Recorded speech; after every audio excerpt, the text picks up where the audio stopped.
देर तक इधर से उधर गाड़ी के बीचों बीच एक बैरिकेड लगा हुआ था। उस बैरिकेड के आसपास कुछ लोग खड़े थे जो हर गाड़ी को मुड़ने का इशारा कर रहे थे। ड्राइवर ने यह नजारा देख एक गहरी सांस ली और बोला, सर अब तो बता दो कहाँ जाना है। अगर उस पार जाना हो तो मैं राइट लूं और नहीं तो यू टर्न। अभिनव ने उसकी बात का कोई जवाब नहीं दिया। उसकी नजर तो दूर खड़ी उस महंगी सी गाड़ी पर टिकी हुई थी जिसका दरवाजा एक आदमी ने पकड़ा हुआ था। उसमें से एक लंबा चौड़ा सा आदमी आंखों पर चश्मा लगाकर बाहर आया। उसने सूट पहना हुआ था। जैसे ही वो बाहर आया तो इतने में उसके गार्ड्स उसके आसपास आकर जमा हो गए। एक आदमी ने छाता खोला और उस आदमी के सिर के ऊपर लगा दिया। उस आदमी के हाथ में मोटा सिगार था। अभिनव ठीक से उसका चेहरा नहीं देख पा रहा था। जैसे वो आदमी आगे एक बिल्डिंग की तरफ बढ़ने लगा तो इतने में अभिनव ने ड्राइवर से पूछा, ये आदमी कौन है? सर आप इनको नहीं जानते? ये है दिग्पाल छिंगावत। टाइगर के बाद अगर किसी की तूती बोलती है तो वो इन्हीं की बोलती है। जैसे ही ड्राइवर ने अभिनव को ये जवाब दिया तो अभिनव की सांसें तेज हो गई। न जाने क्यों वो घबरा रहा था। ये घबराहट उसे डरा नहीं रही थी बल्कि उसे खुश कर रही थी। वो दिल से ये चाहता था कि उसे बस एक बार दिग्पाल से मिलने का मौका मिल जाए। आज उसे वो मौका मिल गया था। वो ये देखना चाहता था कि आखिर दिग्पाल दिखता कैसा है। ट्रिप ओवर, मैं यहीं उतर। अभिनव ने कहा और गाड़ी की पिछली सीट पर पैसे रखकर कैब से बाहर निकल गया। वो सीधा उस बिल्डिंग की तरफ बढ़ते जा रहा था जहां दिग्पाल गया था। इस बीच अभिनव के दिमाग में कई सारी बातें चल रही थी।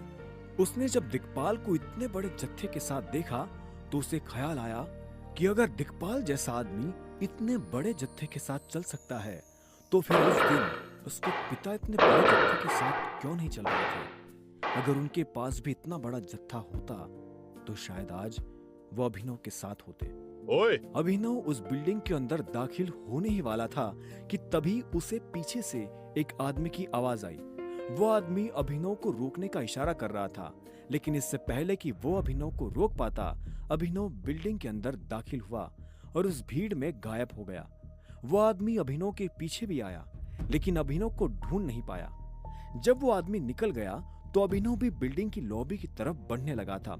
वो दूर से देख पा रहा था कि दिग्पाल भी लॉबी में खड़े होकर एक आदमी से बात कर रहा है। अभिनव धीरे धीरे उसके करीब जाता जा रहा था। वो उसके बहुत पास पहुंच चुका था, फिर भी वो दिग्पाल का चेहरा नहीं देख पा रहा था।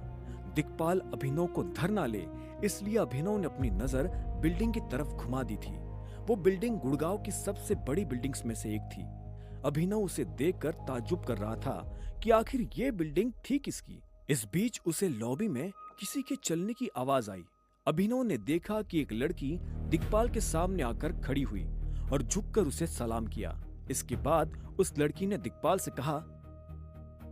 दिग्पाल आगे चल रहा था और वो लड़की उसके पीछे चली जा रही थी। दोनों आपस में कुछ बात कर रहे थे। वो अपनी बाईं तरफ बने दरवाजे की तरफ बढ़ते जा रहे थे। अभिनव ने भी उसके पीछे जाने की ठान ली थी, लेकिन इससे पहले कि वो दिग्पाल का पीछा कर पाता, इतने में एक हाथ ने अभिनव के कंधे को जकड़ लिया। तुझे क्या लगा तू यहाँ जासूसी करेगा और हमें पता नहीं चलेगा? उस आदमी ने अभिनव से कहा, जिसने उसके कंधे पर हाथ रखा था। अभिनव उसे देख अंदर से घबरा गया, लेकिन उसने अपनी घबराहट को अपने चेहरे पर नहीं आने दिया। इससे पहले कि अभिनव अपनी सफाई में उसे कुछ कह पाता, उस आदमी ने अपने बाकी लोगों के साथ अभिनव को खींचकर बाहर ले जाना शुरू कर दिया था। वो उसे ले जा ही रहे थे कि तभी एक आदमी दूसरी दिशा से भागता हुआ आया। उसके कपड़े देखकर लग रहा था कि वो भी इन्हीं लोगों का साथी था। उस आदमी ने कहा, क्या कर रहे हो? छोड़ो उसे और मेरे साथ आओ। जैसे उस आदमी ने कहा तो अभिनव के कंधे पर से उस आदमी का हाथ हटा और वो लोग अभिनव को घूरते हुए वहां से निकल गए। एक सेकंड के लिए तो अभिनव को लगा कि आज वो जिंदा वापस घर नहीं जा पाएगा। जैसे वो अकेला हुआ कि इतने में उसका फोन बज उठा। उसने देखा कि अकरम का फोन था। अभिनव ने फोन उठाया तो उधर से अकरम ने कहा, अभिनव तुम कहाँ हो?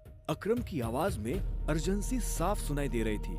अभिनव ने अपने आप को संभालते हुए बोला, मैं अभी मरने ही वाला था। मैं इस वक्त क्लारॉन नाम के एक होटल में खड़ा हूँ। अभिनव ने शीशे से बाहर लगे बोर्ड की तरफ देखते हुए कहा। जैसे ही अकरम ने अभिनव के मुंह से ये नाम सुना तो उसके होश उड़ गए। उसने कहा, तुम दिग्पाल की प्रॉपर्टी में क्या कर रहे हो? ये दिग्पाल की प्रॉपर्टी है। अभिनव ने पूछा।